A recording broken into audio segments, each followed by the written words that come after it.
നമസ്കാരം. കഴിഞ്ഞുപോയ തദ്ദേശ തെരഞ്ഞെടുപ്പിൽ BJP തിരുവനന്തപുരത്ത് ലക്ഷ്യം വെച്ചത് നഗരസഭ പിടിച്ചെടുക്കുക എന്നതായിരുന്നു. നഗരസഭയിൽ 50 സീറ്റുകൾ നേടിക്കൊണ്ട് BJP ആ ലക്ഷ്യം നേടിയിരിക്കുന്നു. തിരുവനന്തപുരത്ത് നഗരസഭ ഭരണം ഏതാണ്ട് BJP ഉറപ്പിച്ചിരിക്കുകയാണ്. 45 ദിവസത്തിനകം ഈ നഗരത്തെ ഇന്ത്യയിലെ തന്നെ ഏറ്റവും വലിയ 5 നഗരങ്ങളിൽ ഒന്നാക്കി മാറ്റാനുള്ള ഒരു പദ്ധതി രൂപീകരിക്കുകയും ആ പദ്ധതി പ്രധാനമന്ത്രി നരേന്ദ്രമോദി ഇവിടെ എത്തി, അതായത് തിരുവനന്തപുരത്തെത്തി പ്രഖ്യാപിക്കുകയും ചെയ്യും എന്നായിരുന്നു BJPയുടെ വാഗ്ദാനം. ആ വാഗ്ദാനം പാലിക്കാനുള്ള ഒരുക്കങ്ങൾ ഇതിനോടകം തന്നെ BJP ആരംഭിച്ചു കഴിഞ്ഞിരിക്കുന്നു. പക്ഷേ ഇപ്പോൾ മേയർ തെരഞ്ഞെടുപ്പുമായി ബന്ധപ്പെട്ട പ്രവർത്തനങ്ങളിലാണ് ഇപ്പോൾ BJPയുടെ മേയർ സ്ഥാനാർത്ഥിയെ എങ്ങനെ വിജയിപ്പിച്ചെടുക്കാം എന്ന ചിന്തയും കൂടിയാലോചനകളുമാണ് BJP ഇപ്പോൾ നടത്തുന്നത് എന്നാണ് സൂചന. ഈ സാഹചര്യത്തിൽ തദ്ദേശ തെരഞ്ഞെടുപ്പിൻ്റെ ഫലം വരുമ്പോൾ, അതിൻ്റെ കണക്കുകൾ പുറത്തു വരുമ്പോൾ BJPക്ക് അടുത്ത നിയമസഭാ തെരഞ്ഞെടുപ്പിൽ തിരുവനന്തപുരത്തു നിന്നും എത്ര സീറ്റുകൾ നേടാൻ കഴിയും എന്ന ചോദ്യങ്ങളിലേക്കും എന്ന വിലയിരുത്തലുകളിലേക്കും ഇപ്പോൾ പാർട്ടി കടന്നിരിക്കുകയാണ്. അതായത് ലോക്സഭാ തെരഞ്ഞെടുപ്പിൻ്റെ ഫലം വരുമ്പോൾ പാർട്ടിക്ക് നഗരസഭ പിടിച്ചെടുക്കാൻ കഴിയുമോ എന്നതായിരുന്നു അന്ന് കണക്കുകളിൽ നമ്മൾ പരതിയിരുന്നത്. അതായത് അന്ന് ലോക്സഭാ തെരഞ്ഞെടുപ്പിലെ കണക്കുകളനുസരിച്ച് 70ഓളം നഗരസഭാ വാർഡുകളിൽ BJP മുന്നിട്ട് നിന്നിരുന്നു. തീർച്ചയായും ലോക്സഭാ തെരഞ്ഞെടുപ്പും തദ്ദേശ തെരഞ്ഞെടുപ്പും രണ്ടും രണ്ടാണ്. പക്ഷേ ഒട്ടനവധി വാർഡുകൾ കുറയാതെ ഏതാണ്ട് 50 വാർഡുകളോളം പിടിക്കാൻ BJPക്ക് സാധിച്ചു എന്നുള്ളത് വലിയ നേട്ടം തന്നെയാണ്. BJPയുടെ ഈ നേട്ടം, തിരുവനന്തപുരം കോർപ്പറേഷൻ പിടിച്ചു എന്ന നേട്ടം ദേശീയ തലത്തിൽ തന്നെ BJP ചർച്ചയാക്കിയിരുന്നു.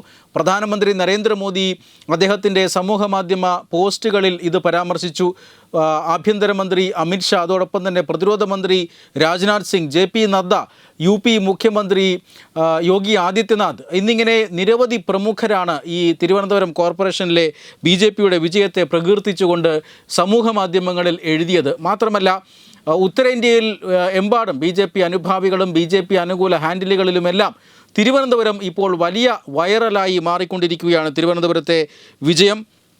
ഇപ്പോൾ പാർട്ടി ഈ തദ്ദേശ തെരഞ്ഞെടുപ്പ് എന്നത് മിഷൻ 2025 ആയിരുന്നു. മിഷൻ 2025യുടെ ഏതാണ്ട് ലക്ഷ്യം പൂർത്തീകരിച്ച ശേഷം ഇപ്പോൾ മിഷൻ 2026 ആരംഭിച്ചിരിക്കുകയാണ് BJP.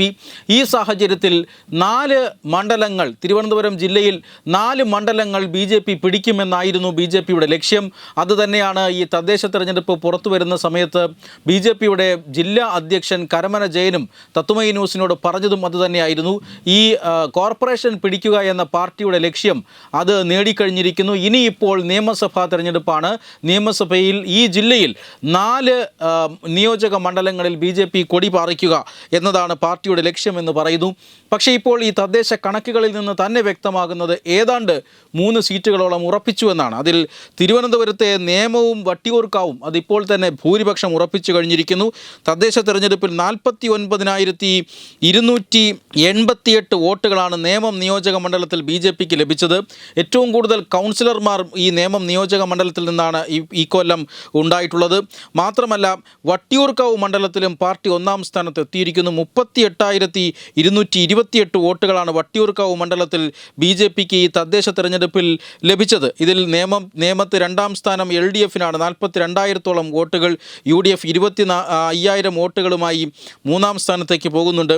വട്ടിയൂർക്കാവിലും 2ാം സ്ഥാനം LDFന് തന്നെയാണ്. 35,753 വോട്ടുകൾ വട്ടിയൂർക്കാവിൽ ഈ LDFന് ലഭിക്കുന്നു. 33,000 വോട്ടുകളുമായി UDFും 3ാം സ്ഥാനത്തുണ്ട്, തൊട്ടു പിന്നിലുണ്ട്. എന്തായാലും വട്ടിയൂർക്കാവിൽ വളരെ കടുത്ത മത്സരം തന്നെയാണ് നടന്നത്. BJP 1ാം സ്ഥാനത്തെത്തുന്നു.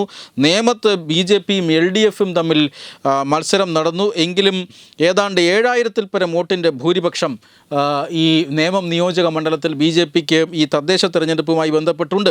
ഇത് തീർച്ചയായും നിയമസഭാ തെരഞ്ഞെടുപ്പിൽ മറ്റൊരു കളമായിരിക്കും. നിയമസഭാ തെരഞ്ഞെടുപ്പ് തീർത്തും രാഷ്ട്രീയമായ കാരണങ്ങൾ കൊണ്ടുള്ള ഒരു യുദ്ധമായിരിക്കും. ഭരണകക്ഷിക്കെതിരെ ശക്തമായ വികാരം ആ നിയമസഭാ തെരഞ്ഞെടുപ്പിലും ഉണ്ടാകും എന്ന് തന്നെയാണ് BJP വിലയിരുത്തുന്നത്. അത് BJPയുടെ ശക്തി കേന്ദ്രങ്ങളിൽ BJPക്ക് അനുകൂലമായി മാറും എന്ന് തദ്ദേശ തെരഞ്ഞെടുപ്പ് തെളിയിച്ചതാണ്. അതുകൊണ്ട് തന്നെ നേമവും വട്ടിയൂർക്കാവും ഇപ്പോൾ BJP ഉറപ്പിക്കുകയാണ്. മറ്റൊരു പ്രധാനപ്പെട്ട മുന്നേറ്റം നടത്തിയിരിക്കുന്നത് കഴക്കൂട്ടം മണ്ഡലത്തിലാണ്. കഴക്കൂട്ടം മണ്ഡലത്തിൽ LDF ആണ് 1ാം സ്ഥാനത്തെങ്കിലും തൊട്ടു പിന്നിലായി BJP അല്ലെങ്കിൽ NDA 2ാം സ്ഥാനത്തുണ്ട്.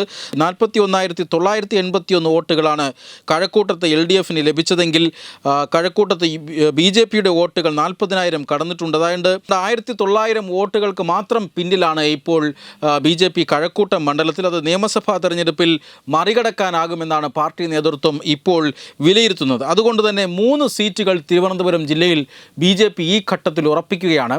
അങ്ങനെയാണ് BJP ഇപ്പോൾ മിഷൻ 2026 ആരംഭിച്ചിരിക്കുന്നത്. അതിൻ്റെ പ്രവർത്തനങ്ങൾ ആരംഭിച്ചു കഴിഞ്ഞു എന്ന് സംസ്ഥാന ജനറൽ സെക്രട്ടറി കഴിഞ്ഞ ദിവസം മാധ്യമങ്ങളിലൂടെ പറയുകയും ചെയ്തിട്ടുണ്ട്. അതായത് തിരുവനന്തപുരം ജില്ല അത് പാർട്ടിയുടെ ഏറ്റവും പ്രധാനപ്പെട്ട ഏറ്റവും അധികം സ്വാധീനമുള്ള ജില്ലയാണ്. മറ്റ് ജില്ലകളും തീർച്ചയായും നിയമസഭാ തെരഞ്ഞെടുപ്പുമായി ബന്ധപ്പെട്ട് തൃശ്ശൂർ അതിലേറ്റവും പ്രധാനപ്പെട്ട ഒരു ജില്ലയാണ്. പാലക്കാട്, കാസർഗോഡ് തുടങ്ങിയിടങ്ങളിലെല്ലാം, ആലപ്പുഴയിലും അടക്കം ഇപ്പോൾ BJPക്ക് വലിയ സ്വാധീനമുള്ള മേഖലകളുണ്ട്.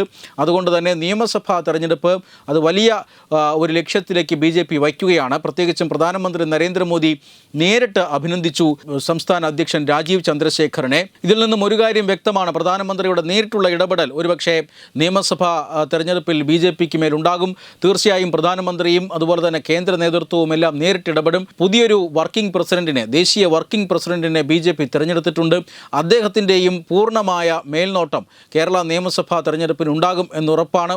അതുകൊണ്ട് തന്നെ BJP ഈ തദ്ദേശ സ്ഥാപനങ്ങളിലേക്കുള്ള തെരഞ്ഞെടുപ്പ് അതിൽ ഇപ്പോൾ അവർ നേടിയ പഞ്ചായത്തുകൾ നേടിയിട്ടുണ്ട്, കോർപ്പറേഷൻ നേടിയിട്ടുണ്ട്, 2 മുനിസിപ്പാലിറ്റികൾ നേടിയിട്ടുണ്ട്. ഇവിടങ്ങളിലെല്ലാം മേയർ അതുപോലെ തന്നെ ചെയർമാൻ, ചെയർപേഴ്സൺ സ്ഥാനങ്ങൾ നിശ്ചയിച്ചു കഴിഞ്ഞാൽ ഉടൻ തന്നെ പൂർണ്ണമായും നിയമസഭാ തെരഞ്ഞെടുപ്പിൻ്റെ പ്രവർത്തനങ്ങളിലേക്ക് കടക്കാനാണ് പാർട്ടി തീരുമാനം.